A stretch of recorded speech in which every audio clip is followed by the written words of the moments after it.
আছে, এখন তোমরা চলো। ওরে ছোট, এদেরকে উপযুক্ত পুরস্কার দিয়ে বিদায় করি। ঠিক আছে সর্দার, আমি তাই করছি। আর ছোট সর্দার, আমি যে খুদার নামে শপথ করে বলেছিলাম সর্দার, যে আমি ওই গরিব সম্পদ কেড়ে নিয়ে ওই গরিবদের মাঝে বিলিয়ে দিয়ে তাদের মুখে একটু হাসি ফুটাবো। সর্দার, নতুন কোন সংবাদ আছে কিনা আমাকে বল।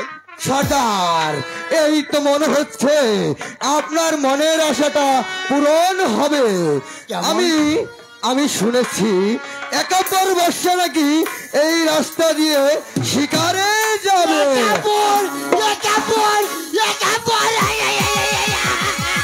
সর্দার, একাত্তর বাদশার নাম শুনে আপনি হঠাৎ উত্তেজিত হয়ে গেলেন যে? ওরে ছোট সর্দার, তুই তো জানিস না রে ছোট। জি সর্দার, বলেন। আমি সাধারণ ঘরের একটি সন্তান ছিলাম।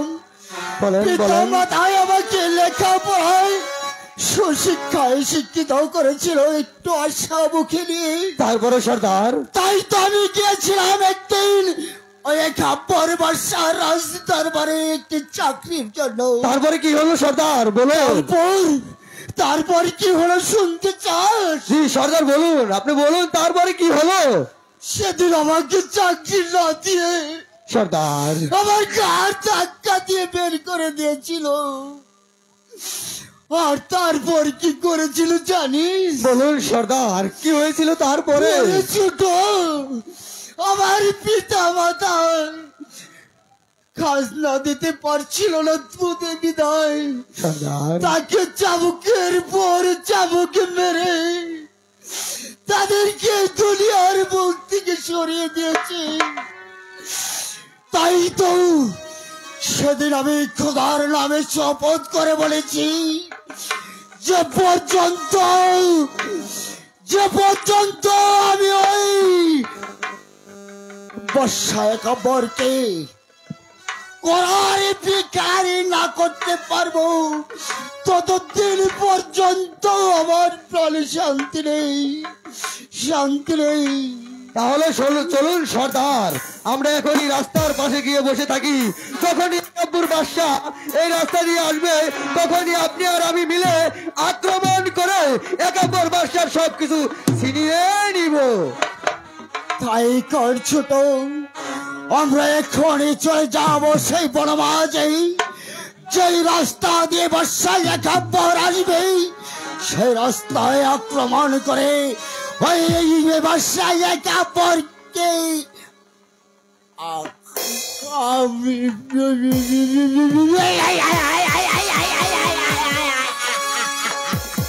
বর্ষায় একাত্তর আমি যে প্রকারেই হোক নাই কেন আমি তোমাকে কোরআন ভিখারি বানাই ছাড়বো।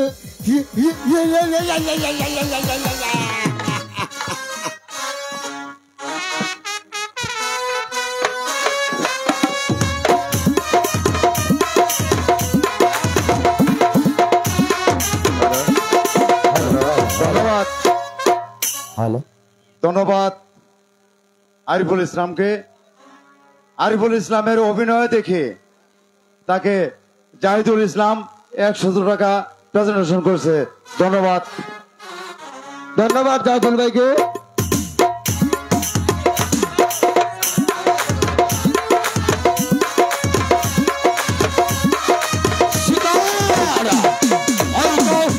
পাহাড়ের গা গেছে একটি হরিণ পালিয়ে যাচ্ছে, ওই হরিণটিকে আমি শিকার করব।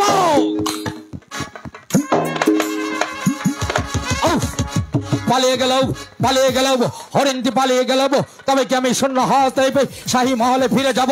না না না, আমার শিকার আমাকে করতেই হবে। আমি উজিরে আজমকে কথা দিয়েছি, বেগমকে কথা দিয়েছি, আমি শিকার করব।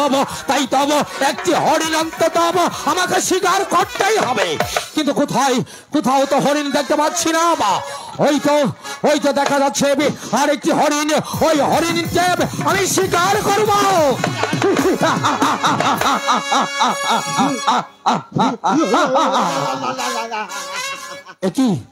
কে তোমরা ভাই?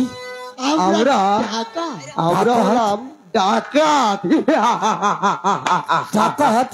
আমার কাছে কি চাও? এই তোমার কাছে কি চাচ্ছি তুমি বুঝনি? তোমার কাছে যাহা কিছু আছে আমাদের হাতে তুলে দাও। এসব তোমরা কি বলছো? শোনো ভাই, কেন তোমরা এই অন্ধকার পথে পা বাড়িয়েছো? এই অন্ধকার পথ তোমরা ছেড়ে দাও, আলোর পথে আসো। আমি তোমাদেরকে কথা দিচ্ছি, তোমাদের প্রত্যেক ভাইকে আমি কর্ম দেব, সৎ পথে রোজগার করে তোমরা তোমাদের জীবিকা নির্বাহ করবে।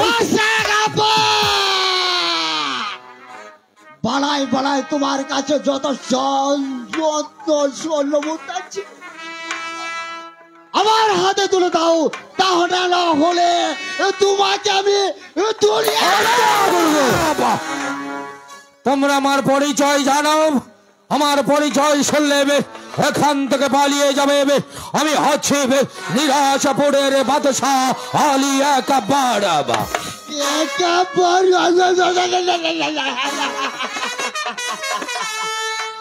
জানি জানি তুমি বাসায় এক আব্বর, তাই তো এই রাস্তাতে এসেছি। তোমার কাছে যত দণ্ডরত্ন আছে তাই আমি কেড়ে নিয়ে ওই গরিবদের মাঝে বিলিয়ে পাপিষ্ট নরাধম! এই তোদের মতো দস্যুদের মুখে গরিব দুঃখীদের কথা শোভা পায় না। এখনো বলছে স্থান ত্যাগ কর, তা না হলে তোদেরকে আমি এই গহীন বন মাঝে জীবন্ত কবর দেব।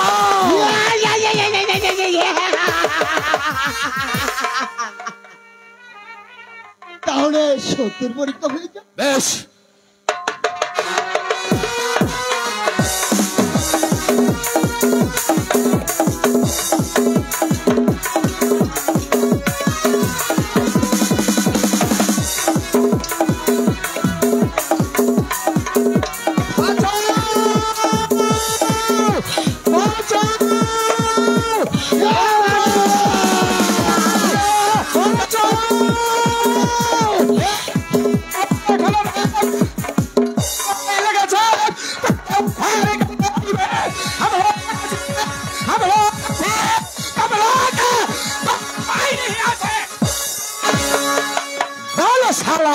তোরা কোন আছিস? তুই ডাকাত আছিস? হেরে ডাকো, তুই কি জানিস না এই বনমাঝে বনরাজ আছে? তো আমার বনে আসিয়া ডাকাতি করে বেড়াচ্ছিস? হেরে ডাকো, যদি জানের ভায়া থাকে তাহলে এখান থেকে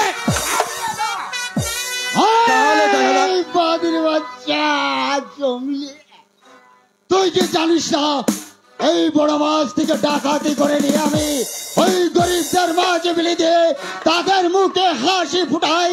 তাই তো এমন কোন সত্যের পুরুষ নেই যে আমার কাজে বাধা দিব।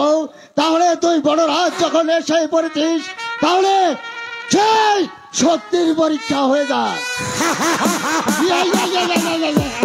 ডাকো তো আমাকে ভয় দেখাচ্ছিস রে? ডাকো, আরে ডাকো তো আমার সাথে লড়াই দেব, আমি তাকে নিয়ে ফুটবল খেলাবো।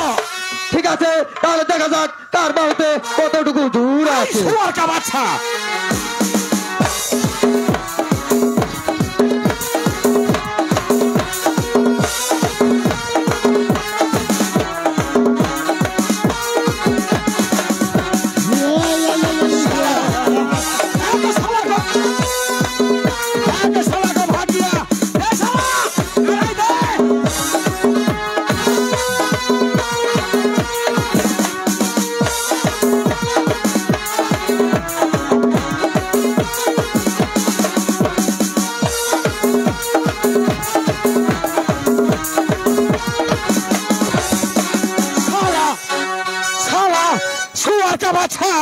ভাগ দিয়া বল এবার তো কোন আছিস?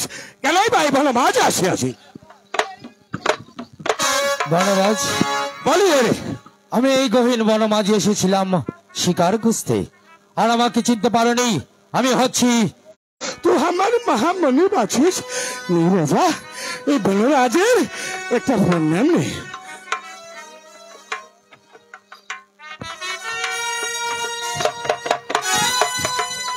ওঠো বনরাজ, ওঠো। তোমার স্থান বাদশাহ আলী একাব্বরের পদ। এসো বনরাজ, আমার বৎস রাজা বনরাজ, বহুত ভালো মানুষ আছিস রাজা। বনরাজ।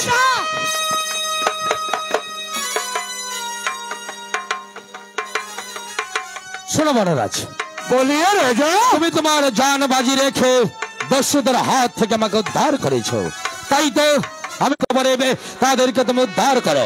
আজ আমি নিজের চোখে দেখলাম, তাই তো এই গহীন বনমাঝে আমি তোমাকে পুরস্কৃত করতে চাই।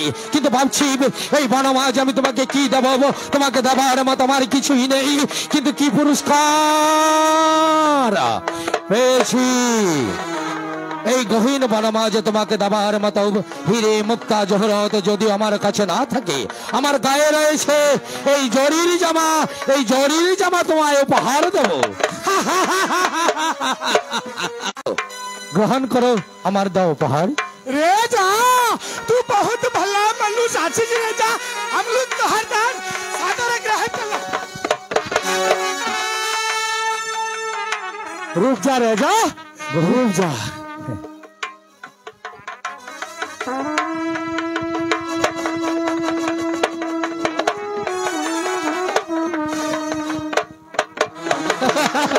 देखिए देखिए হয়নি বনরাজ, আমি পড়িয়ে দিচ্ছি।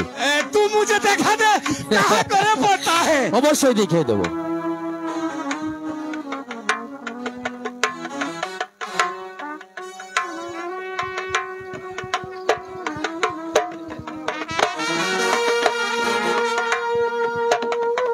শোনো বনরাজ, देखिए देखिए बाबू साहब ऐसा कपड़ा कैसा लगता है। ये बहुत सुंदर सुंदर। বনরাজ बोलिए তুমি रेजा। খুশি হয়েছে তো? ये रेजा শোনো বনরাজ, बोलिए रेजा। শুধু এই জরির জামাই নয়, তোমাকে আরো একটি উপহার আমি দেবো। আর कहा देता है ওই যে দেখো বনরাজ, বট বৃক্ষে বাঁধা রয়েছে আমার উড়িয়ে মাছ ঘোড়া। বা ওই উড়িয়ে মাছ ঘোড়া আমি তোমার উপহার দেব।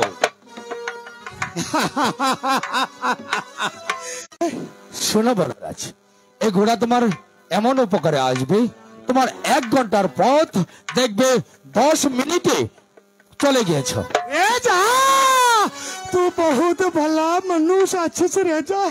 तू बनो माझी आसिया तू हमार जे सम्मान करिले एटा बाद শুনিলে रेजा। तू যদি কোনো দিন বনো মাঝে আসিয়া কোনো দিন বিপদে পড়িস তাহলে এই বনরাজকে স্মরণ করে নেবে। এই বনরাজ তার দল ভরলে তাকে উদ্ধার করে নেবে। ঠিক আছে, তোমার কথা শুনে আমি অত্যন্ত খুশি হলাম। তবে তুমি একটি কথা ইয়াদ রেখো বনরাজ, তুমি আজ আমাকে দস্যুদের হাত থেকে উদ্ধার করেছ, তাই তোমার দলবল নিয়ে আমার রাজ্যের এই গহীন বনমাঝে যতদিন খুশি বাস করবে। রাজকর কোনোদিন তোমাদেরকে দিতে হবে না। আর একটি কথা ইয়াদ রেখো এবং মনে রেখো, বাদশাহ আলী একাব্বরের শাহী দরজা তোমাদের জন্য চিরদিনের জন্য উন্মুক্ত থাকবে। रेजा এবার তুই আমার সাথ মে চলে আয়, আমি তোকে লুকালয় পর্যন্ত পুছিয়ে দিয়ে আসি, নতুবা ওই ডাকু শালা তোকে হামলা করতে পারে। বেশ, চলো।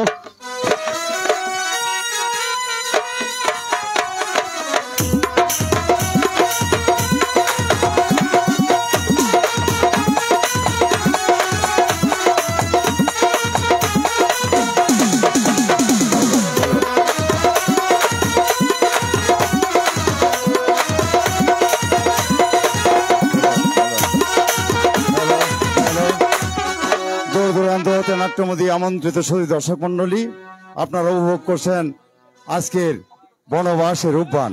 এই রূপবানের বাদশার ভূমিকা অভিনয় করছে SM আবু রায়হান। আবু রায়হানের অভিনয় দেখে এবং শুনে তাকে 500 টাকা প্রেজেন্টেশন করেছে বড়চনা বাজারের শাহাদত ভাই। ধন্যবাদ সকলকে।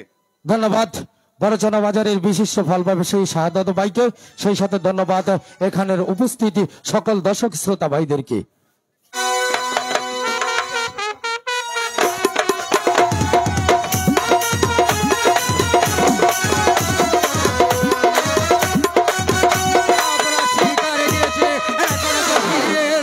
হয়তো বাসা যা আপনার হয়তো বা কোনো সমস্যা হয়েছে নাকি? উজিরে আজম, জাহাপনা উজিরে আজম,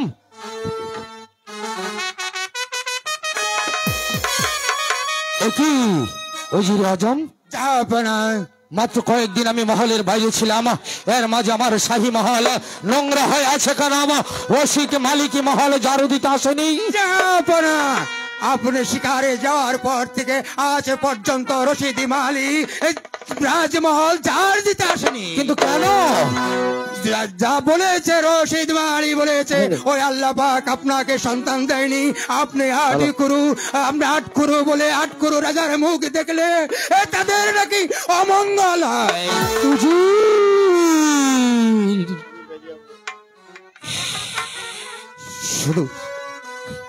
শুধু রশিদ মালি বলেনি, জাহাপনা এই নিরাশপুরের সমস্ত প্রজারা মিলে এবং কি ওই প্রজাদের সাথে আমিও কণ্ঠ মিলে বলেছি আটকুরু রাজার মুখে দেখলে আমার আওয়াজ অন্য জুটে না, আমাদের অমঙ্গল হয়, তাই আমরা রাজ্য ছেড়ে চলে যাব। উজিরে আলাও, ইয়াদ রেখো তুমি বাদশাহ আলী আকবরের সম্মুখে দাঁড়িয়ে কথা বলছো, আমারই অন্য প্রতিপালিত হইবে, আমারই শাহী দরবারে এত বড় কথা বলার হিম্মত তুমি কোথায় পেলে? না না না, তোমার ওই মুখ আমি আর দেখতে চাই না, তোমার মুখ যতই দেখছি ততই আমার ঘৃণা হচ্ছে, বেরিয়ে যাও, বেরিয়ে যাও। এই যাচ্ছি জাহাপনা, কিন্তু যাওয়ার পূর্বে আপনাকে দুটি কথা বলে যাই এবং ওই পরম করুণাময় আল্লাহর কাছে আমি আপনার জন্য দোয়া করে যাই। হে পরম করুণাময় আল্লাহ, যদিও জাহাপনা আমাকে দরবার থেকে বের করে দেয়, তুমি দয়া করে জাহাপনার কুলে একটি সন্তান দান করো, সন্তান দান করো। আমি কি করলাম? উজিরকে বেজ্জাত করে দরবার থেকে তাড়িয়ে দিলাম, কিন্তু কেন? উজির তো কোনো অন্যায় করেনি, কোনো অপরাধ করেনি, উজির তো ঠিকই বলেছে। আমি নিরাশপুরীর বাদশাহ, একটি সন্তানের জন্য আমি কতই না লালায়িত, একটি সন্তানের জন্য কতই না দোহাত তুলেবি, মেহেরবান খোদা তালার দরবারে ফরিয়াদ করেছি, মঞ্জুর করেনি খোদা তালা আমার ফরিয়াদ। একটি সন্তানের জন্য আমার বেগম ঢুকলে ঢুকলে কেঁদেছে, তবু খোদা আমাদেরকে দেয়নি একটি সন্তান। যাদের এক মুঠো অন্যের সংস্থা নেই, যারা এক মুঠো চালের জন্য ধারে ধারে বিক্রি করে ঘুরে বেড়ায়, তাদেরকে দিয়েছে কত ছেলে মেয়ে, আমাকে নিরাজপুরের বাদশা করে রেখেছে, অথচ খোদা আমাকে দেয়নি একটি সন্তান।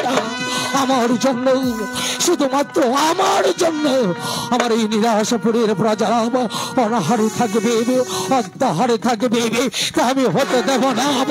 কেন না? নিরাশপুরের প্রজাদেরকে প্রাণের চেয়ে বেশি ভালোবাসি, তাই তো প্রজাদের মঙ্গলের জন্য, প্রজাদের মুখে কিঞ্চিত হাসি ফোটানোর জন্য আমি এই রাজ্য থেকে অনেক দূরে গিয়ে আমি আমার প্রাণ বিসর্জন দেব।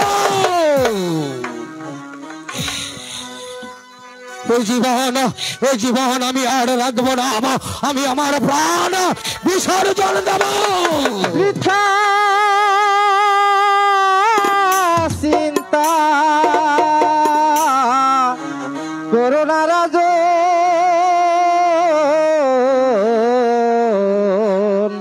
বৃথা চিন্তা, বৃথা চিন্তা করোনা রাজ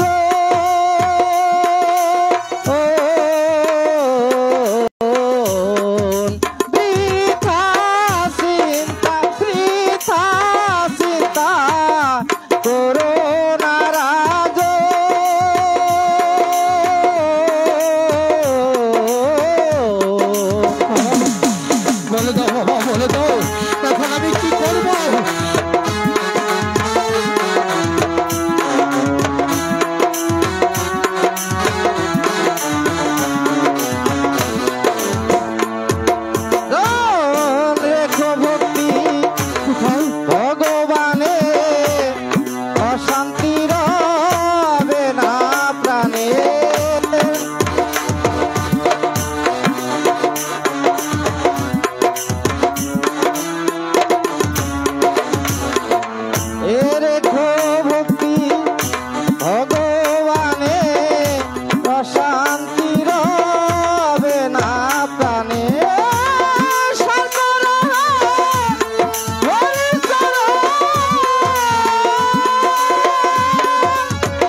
ফলে এ সংসারে আসে দুঃখ বারে বারে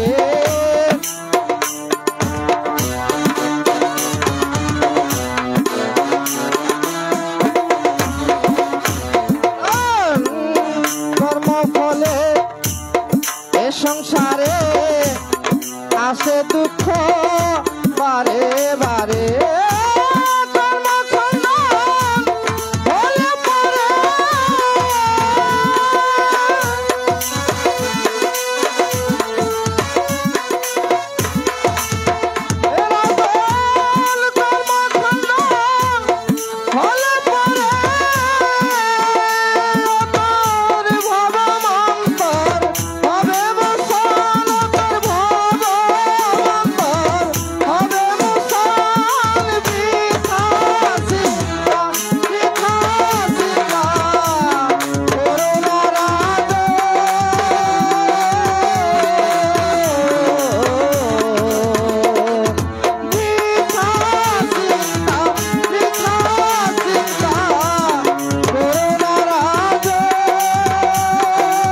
অর্পণ করে বলেছিলেন নিরাশ পুরীর প্রজাতির সুখ দুঃখের সাথী হতে পারিনি আব্বা হুজুর আপনার দেওয়াই দানের মূল্য আমি দিতে পারিনি আব্বা হুজুর আপনি আমাকে ক্ষমা করে দেবেন তাই তো আপনার দেওয়া মসনদে আপনার দেওয়া সাহিতাজ রেখে আমি রাজ্য থেকে অনেক দূরে চলে যাব কি আমার মস্তকটা হঠাৎ থরথর করে চেপে উঠলো কেন সারা মহল এমন থরথর করে কাঁপছে কেন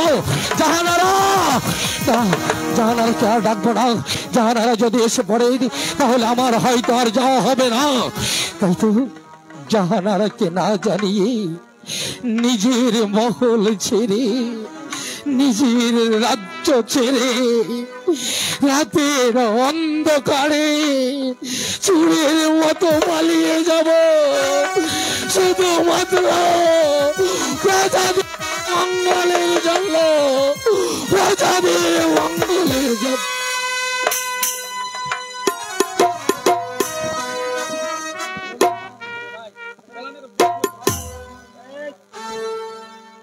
কি সারা রাজবাড়ি কেন যেন চুপচাপ আকাশে কালো মেঘে ছেয়ে গেছে রাজ্যে কোনো প্রজাদের কোনো হইচই নেই তবে কি কি রাজ সিংহাসন ফাঁকা রাজ মুকুট পরে আছে সিংহাসনে তবে কি জাহাপানা এই রাজ্য ছেড়ে চলে গেছে না এই যে কিছুতেই হতে পারে না ওগো খোদা একটা পুত্র সন্তানের জন্য তোমার কাছে জাহাপানা কতই না আরাধনা করলো একটি সন্তান আমাদের কি তুমি দিলে না তবে কি জাহাপানা পুত্র শোকে এই রাজ্য ছেড়ে চলে গেছে না আমি আর এখানে বেশি দেরি করব না জাহাপানা যেখানে গেছে আমিও সেই পথ ধরে জাহাপানাকে ফিরিয়ে আনতে যাব জাহাপানা তুমি হবে আমার মা মুছো গো মা নয়ন ধারা যদি হবে আমার মা গো মুছো গো মা নয়ন ধারা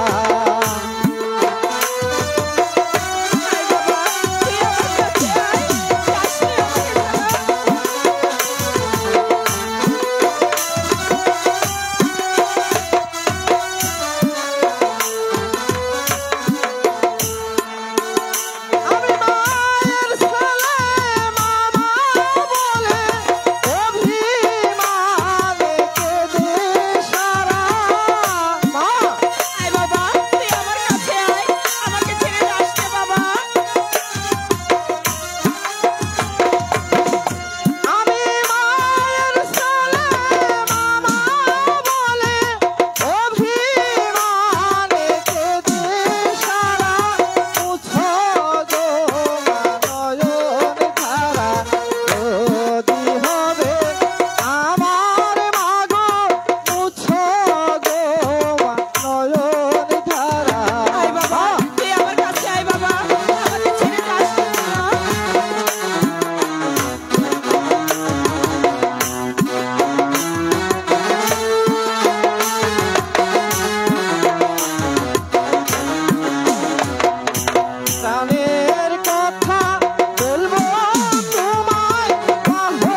আসামি।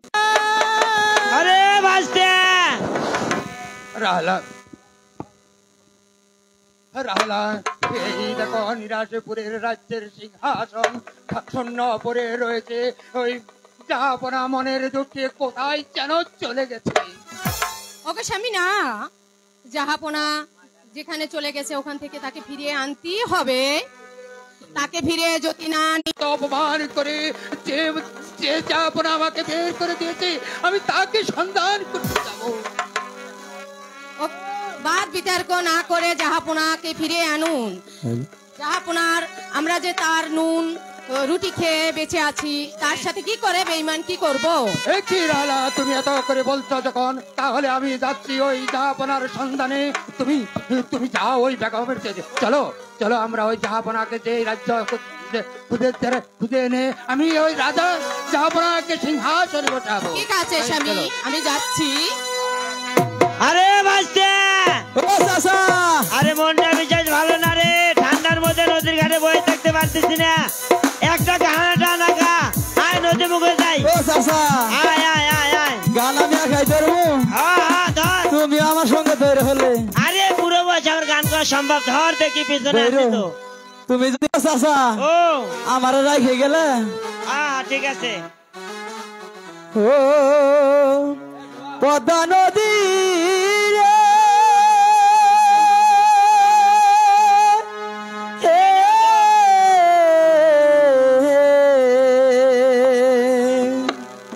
সর্বনাশা পদ্মা নদী,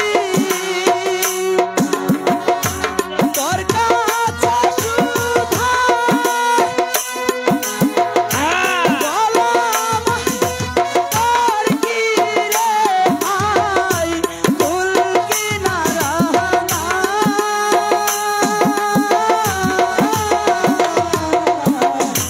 কুল কিনারা নাই, ও নদী কুল কিনারা নাই। চাচা গান হয়েছে?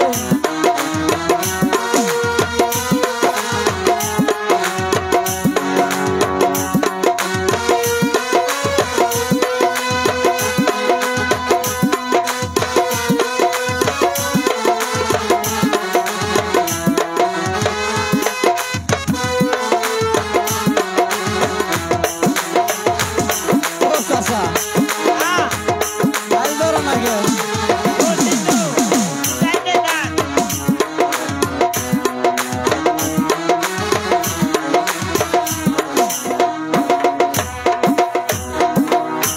পারের আশায় তাড়াতাড়ি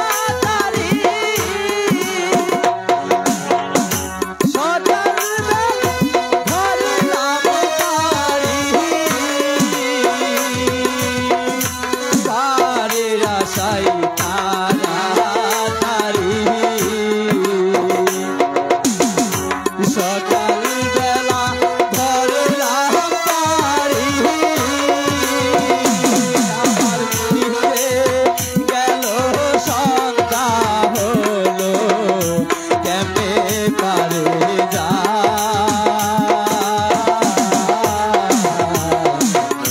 কুল কিনারা নাই, ও নদীর কুল কিনারা নাই।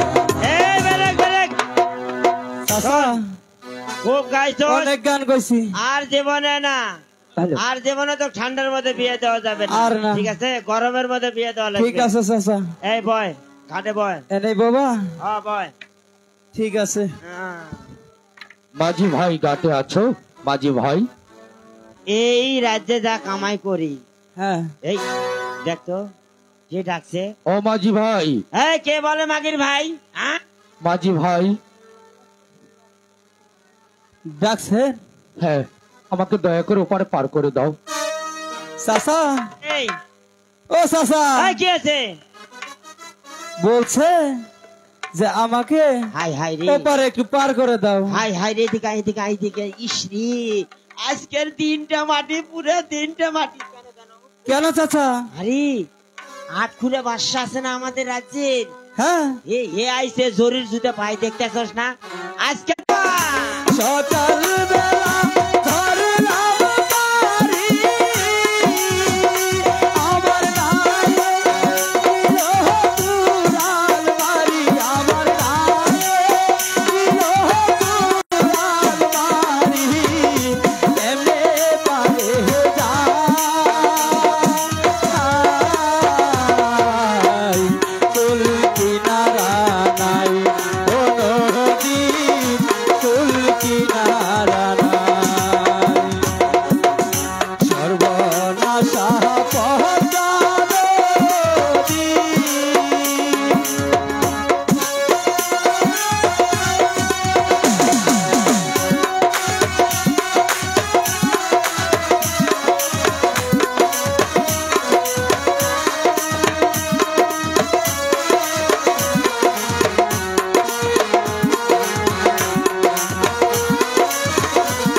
চাচা হইয়া বসছি, তাড়াতাড়ি যাবার কো, তাড়াতাড়ি যাবার কো। আজ ও চাচা। খাওয়া দাওয়া নাই আজকে। মাঝি ভাই, আমি বুঝতে পারছি তোমরা আমাকে পার করে দিয়েছো। আসি মাঝি ভাই, তোমাদের এই উপকারের কথা আমার চিরদিন মনে থাকবে, চিরদিন মনে যান থাকবে। যান, তাড়াতাড়ি যান। ও চাচা হ্যাঁ, তুমি অত দূরে দূরে থাকে চুপ কর। কথা করে আরো বেশি পাপ। 7 দিনের কামাই একদিনে হবে না। চাচা গো এই বছরের ঘাটের কামাই খায়া পরের বছরের সামনে আরেক বাসা আছে না, হ্যাঁ ওই বাসার ঘাট ডেকে নেবো। ও চাচা নো বাড়ি যাই। তাহলে চলো হ্যাঁ। চাষিরে নিয়ে আমরা অন্য কোথাও চলে যাই। তুই চাষির ধান্দা দাসু বেদ ভাই। ও চাচা চাচা ওম ভোলানাথ, ওম ভোলানাথ, হলিরে মুরারে মধুকট্টাবারে, গোপাল গোবিন্দ মুকুন্দ মুরারে, হরে কৃষ্ণ কৃষ্ণ কৃষ্ণ হরে হরে, হরে রাম রাম রাম হরে হরে। ওই তো দেখা যাচ্ছে নির্জন কানন। বেশ, এই সুযোগে আমি ওই নির্জন কারণে বসে আমি আমার প্রভুর নাম জপ করব। ওম ভোলানাথ, ওম ভোলানাথ, ওম শান্তি, ওম শান্তি। ওই তো সন্মুখে গহীন বন, ওই বন মাঝি আমার প্রাণ বিসর্জন দেব। কেউ দেখবে না, কেউ শুনবে না আর কাতর আর্তনাদ, কেউ ফেলবে না আমার জন্য এক ফোঁটা চোখের অশ্রু। তুই আমার ধান ভঙ্গ করেছিস, তোকে দিলাম আমি অভিশাপ, পুত্র সুখে করবি অনত।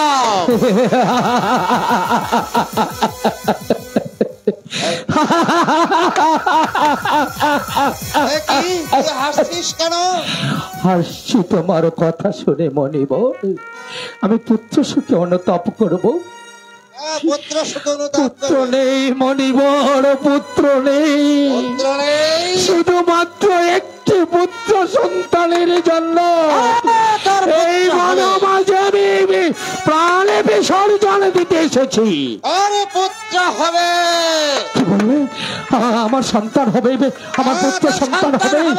সত্যি বলছো মনিবর? সত্যি বলছি। কিন্তু কি মনিবর? মনে রাখিস, তার ওই পুত্রের পরমায়ু হবে মাত্র 12 দিন। না না না মনিবর, না, ও কথা বলো না মনিবর, ও কথা বলো না। এত আরাধনার পর, এত সাধনার পর মেহেরবান খোদা যখন আমাকে একটি সন্তান দেবে, কেন তার পরমায়ু মাত্র 12 দিন হবে? চাই না মনিবর, চাই না ও সন্তান, আমি চাই না, আমি পারবো না এ আঘাত সইতে। মনিবর মনে রাখিস, সাধু পুরুষ, মহাপুরুষ, এর কি কোনো পন্থা নেই? আছে পন্থা। মনে রাখিস, মনিবর বাক্য কখনো বৃথা যায় না। একটি মাত্র পন্থা আছে। সেই পন্থা? তোর ওই 12 দিনের পুত্রের সঙ্গে 12 বৎসরের কন্যার বিয়ে দিতে হবে। শুধু তাই নয়, ওই বিয়ের রাত্রেই তাকে 12 বৎসরের জন্য বনবাস দিতে হবে। না, অমন করে বলো না মনিবর, অমন করে বলো না। এত বড় আঘাত আমাকে দিও না মনিবর। এই পৃথিবীর কোন পিতাকে পারবে তার 12 দিনের দুধের শিশুকে 12 বছরের জন্য নির্বাসনে দিতে? কোন গর্ভধারণী মা কি পারবে তার 12 দিনের দুধের শিশুকে 12 বছরের জন্য নির্বাসনে দিতে? পারবে না মনিবর, পারবে না। তাহলে আমরা কি করে পারবো? অবশ্যই তোকে পারতে হবে, তা না হলে তোর ছেলে বাঁচবে না। তোর ছেলের পরমায়ু হবে মাত্র 12 দিন। মনে রাখিস মূর্খ, মনির বাক্য মানলে আশীর্বাদ, না মানলে অভিশাপ, অভিশাপ, অভিশাপ। যেও না মনিবর, যেও না। চলো চলো, মণিবর চলে গেল, বলে গেল আমার সন্তান হবে, আমার 8 করে নাম মুছে যাবে।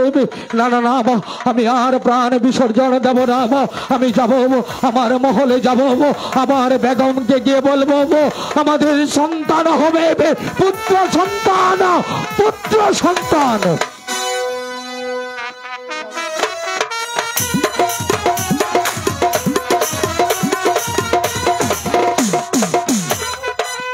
সারা রাজ্য খুঁজে দেখলাম, জাহাপানার কোথাও সন্ধান পেলাম না।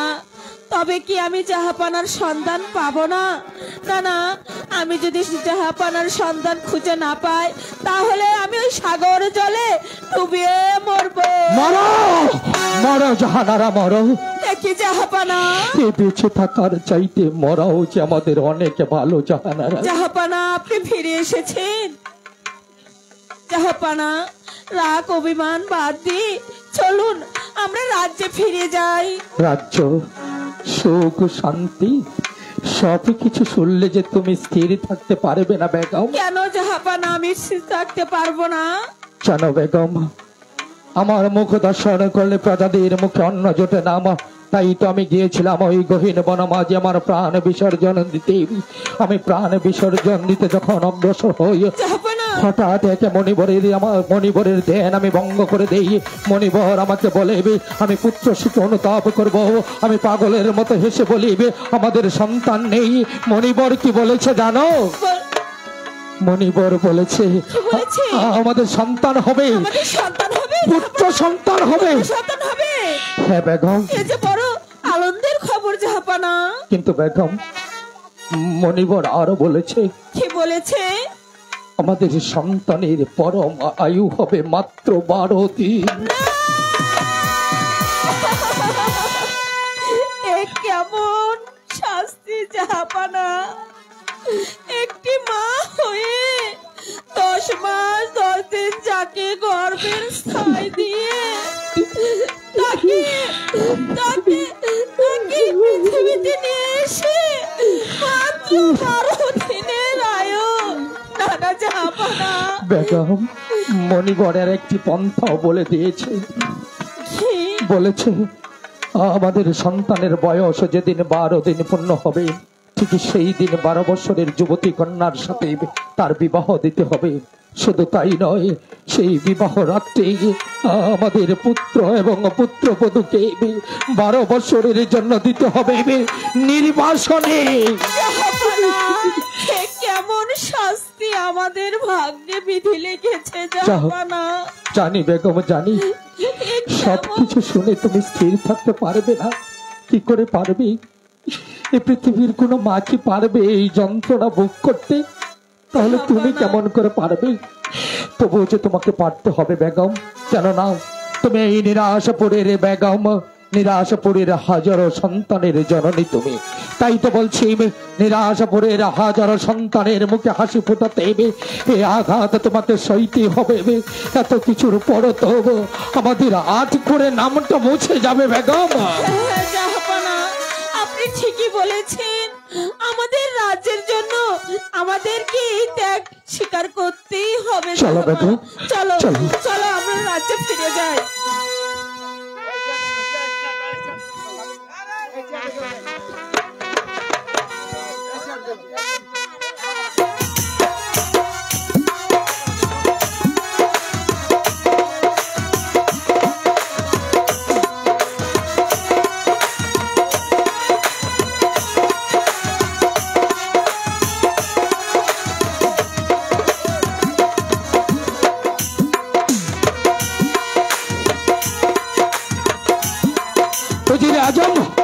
উজিরে আজম, খোদার মেহরবানি আর মণিবরের আশীর্বাদ দেবে আমি পুত্র সন্তানের পিতা হতে চলেছি।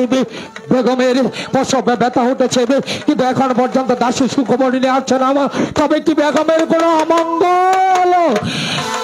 না, আলহামদুলিল্লাহ, আপনি যে কোনো সমস্যা হবে না। আপনি ওই আল্লাহর নামে ভরসা করে বসুন, হয়তো এখনই সুসংবাদ আসবে। কোথায় দাসী? তারা তো সুখবর নিয়ে আসছে না। এসো এসো দাসীগণ, এসো। বলো দাসীগণ, তোমাদের বেগম সাহেবার কি সংবাদ?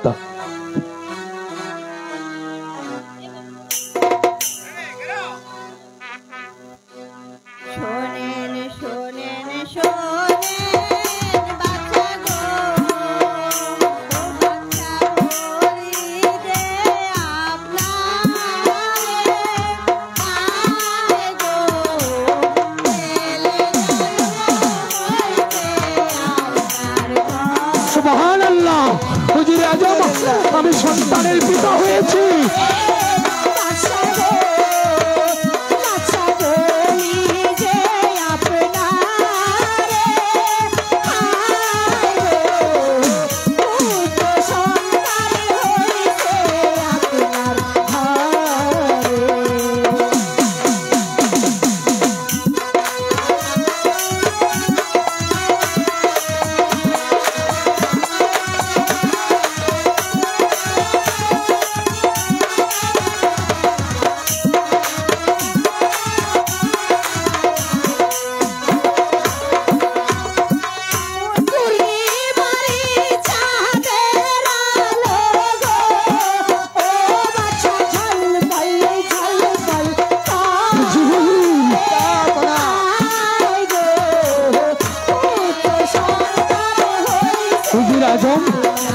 মেহরবান খোদা তাআলা পূর্ণিমার চাঁদের মতো সন্তান আমাকে দান করেছে।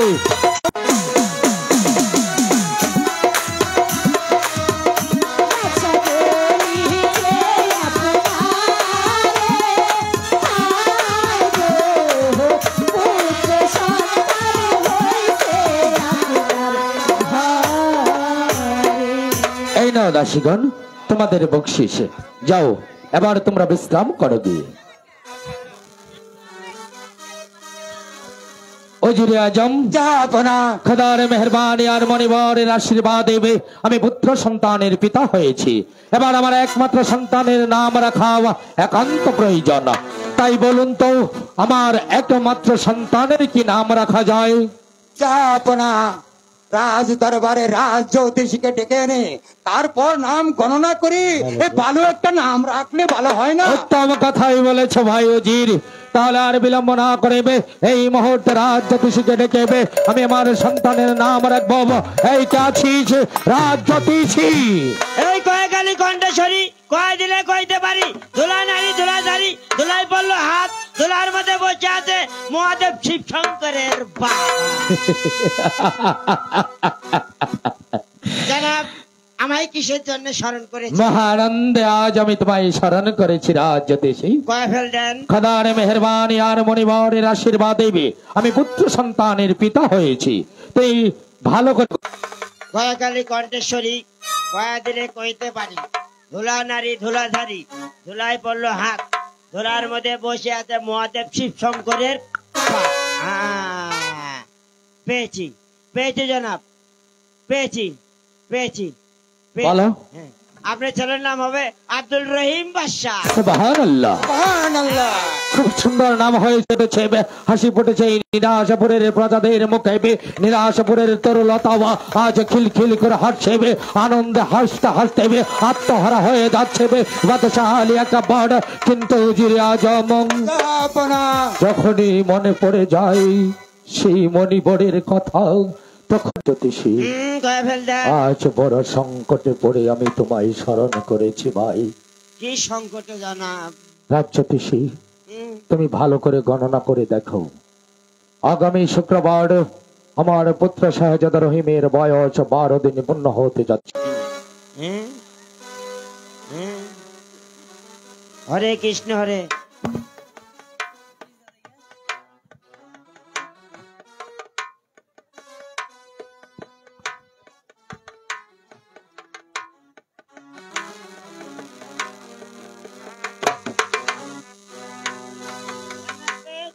পেয়েছ? হরে কৃষ্ণ হরে। পেয়েছি। কি হয়েছে বলো? ভয়ে বলবো না নির্ভয়ে? নির্ভয়ে বলো। হরে কৃষ্ণ হরে 12। রাজ জ্যোতিষী শুধুমাত্র এই সংবাদটি শোনার জন্য বাদশাহ আলী একা বড় দৃঢ়াগ্রহে বসে আছে, অথচ তুমি বলো। হরে কৃষ্ণ হরে 12। জ্যোতিষী বলে দাও। হরে কৃষ্ণ হরে 12 বছরের কন্যা আছে আপনার উজিরের ঘরে। মা রূপবানের বয়স আগামী শুক্রবার আসলে 12 বছর পূর্ণ হতে চলে।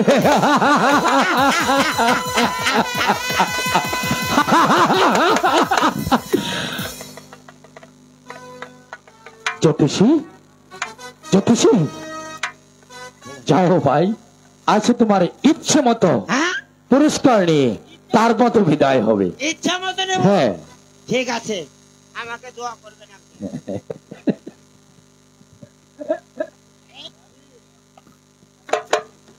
ভাই উজির, দেখো কন্যা আমাদের ঘরে রেখে পাগলের মতো হন্য হয়ে খুঁজে বেড়াচ্ছি। চলো ভাই, আর বিলম্ব না করে আগামী শুক্রবার মা রূপবান আর শেহজাদা রহিমের বিবাহের কাজ মহা ধুমধামের সাথে সেরে ফেলি। জাহাপনা, আমি 12 বৎসরের কন্যাকে এই 12 দিনের শিশুর সাথে দিতে পারবো না, এই সংকল্প জাহাপনা আপনার মন থেকে মুছে ফেলুন। উজিরে আজম, জাহাপনা, আমিও জানি 12 দিনের শিশুর সঙ্গে 12 বছরের যুবতী কন্যার বিবাহ এ পৃথিবীর নজিরবিহীন ইতিহাস, কিন্তু কি করব ভাই, এছাড়া তো কোনো উপায় নেই। তুমি যদি মা রূপবানকে রহিমের হাতে তুলে না দাও, তাহলে আমার প্রাণাদিকে পুত্র শেহজাদা রহিম বাজবে না, আর শাহজাদা রহিমে না বাজলে রাজ্যের মাঝে আরো গোলযোগের সৃষ্টি হবে। আমাকে মার্জনা করবেন জাহাপনা, এই প্রস্তাব কোনোভাবে আমি মেনে নিতে পারবো না। ভাই উজির, আমি বাদশা নন্দন আজ পর্যন্ত কারো কাছে মাথা নত করিনি। আজ শুধু মাথা নতই নয় ভাই, আমার একমাত্র পুত্র শেহজাদা রহিমকে বাঁচাতে আমার সন্তানের মুখ থেকে একটি আব্বা হুজুর ডাক শোনার জন্য আজ তোমার কাছে বাদশাহ আলী আকবর দুহাত পেতে ভিক্ষে চাচ্ছে। ভাই, মা রূপবানকে তুমি ভিক্ষে দাও, শাহজাদা রহিমের হাতে তুলে দাও। তুমি যদি শাহজাদা রহিমের হাতে মা রূপবানকে তুলে না দাও, তাহলে আমার সন্তান বাজবে না। আর এর বিনিময়ে তুমি প্রয়োজনে আমার রাজ্য নিয়ে নাও, তবু মা রূপবানকে ভিক্ষে দাও। জাহাপনা, শুধু একটি রাজ্য কেন, এভাবে 10টি রাজ্য দিলেও আমি আমার কন্যা সন্তানের জীবন নষ্ট করতে পারবো না। জাহাপনা, আমাকে মাফ করুন। উজিরে আজম, তুমি জানো তুমি কথা বলছো বাদশাহ আলী আকবরের শাহী দরবারে দাঁড়িয়ে আমার প্রস্তাব প্রত্যাখ্যান করলে আমি তোমাকে উপযুক্ত শাস্তি দিতে পারি। জানি জাহাপনা, হয়তো মৃত্যুদণ্ড দিতে পারেন, এতে আমার কোনো আপত্তি নাই। আমাকে যদি মৃত্যুদণ্ড দেন, তবু যে আমি এ কাজ করতে পারবো না। খামোশ! মৃত্যুকে তুমি ভয় করো না উজিরে আলম। না না না, এ কিছুতেই হতে পারে না। আমার সন্তানকে বাঁচাতে হবে, আর তার জন্য আমাকে প্রয়োজনে কঠোর হতে হবে। উজিরের মায়ায় পড়ে থাকলে আমাকে চলবে না। এখনো বলছি, বলো তুমি আমার প্রস্তাবে রাজি কিনা? না জাহাপনা, আমি কিছুতেই রাজি হতে পারছি না, আপনি আমাকে ক্ষমা করুন। ক্ষমা? না না না, ক্ষমা তোমার হতে পারে না। আমি তোমাকে শাস্তি দেবো, কঠিন শাস্তি। তুমি যখন আমার প্রস্তাবে রাজি হওনি, তোমার জন্য যখন আমার সন্তান বাঁচবে না, তাহলে তোমার বেঁচে থাকার কোনো অধিকার নেই। তাই তবু তোমার একমাত্র শাস্তি হচ্ছে প্রাণদণ্ড। কোথায় জল্লাদ? 20 বছর ধরে এই বাদশার গোলাম হয়ে আছি, তাই ওই বাদশার হুকুমে হাজার হাজার মানুষকে আমি পৃথিবীর মুখ থেকে সরিয়ে দিয়েছি। কত মাকে করেছি পুত্র হারাও, কত বোনকে করেছি স্বামী হারাও, আর কত কচি কচি শিশু বাচ্চাদেরকে করেছি আমি পিতা হারা। তাই তো আমার রাজদরবার থেকে আমাকে ডাকছে। আজ জানি না কোন মায়ের সেতুর মাথা মুখ মুছে দিতে হবে এই পৃথিবীর মুখ হতে। যা বলার জল হোক, যা বলার জল হোক। জল্লাদ, আর কাল বিলম্ব না করে এই আবাত্ত উজিরের হাতে শৃঙ্খল পড়াও। যাও। জাহাপনা, আমি উজির সাহেবকে বন্দি করবো? কোনো কথা নয়, আমার হুকুম তামিল কর জল্লাদ, ওর হাতে শৃঙ্খল পড়াও। ঠিক আছে জাহাপনা, আমি যখন হুকুমের গোলাম, হুকুম আমার তামিল করতেই হবে, আমি তাই করছি জাহাপনা। আমি এখন উজির সাহেবকে বন্দি করছি। উজির সাহেব, আপনি বন্দিত্ব স্বীকার করুন।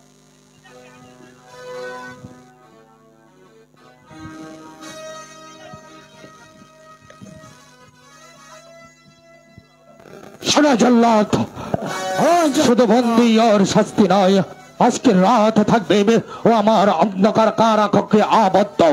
আগামীকাল সকাল 10 ঘটিকায় প্রকাশ্য দিবালোকে ওকে হত্যা করে ওর রক্ত মাখানো খড়গয় নেবে আমাকে উপহার দেবে।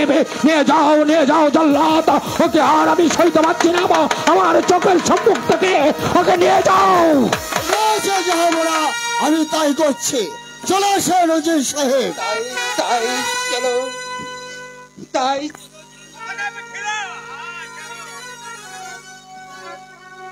চলে আসুন।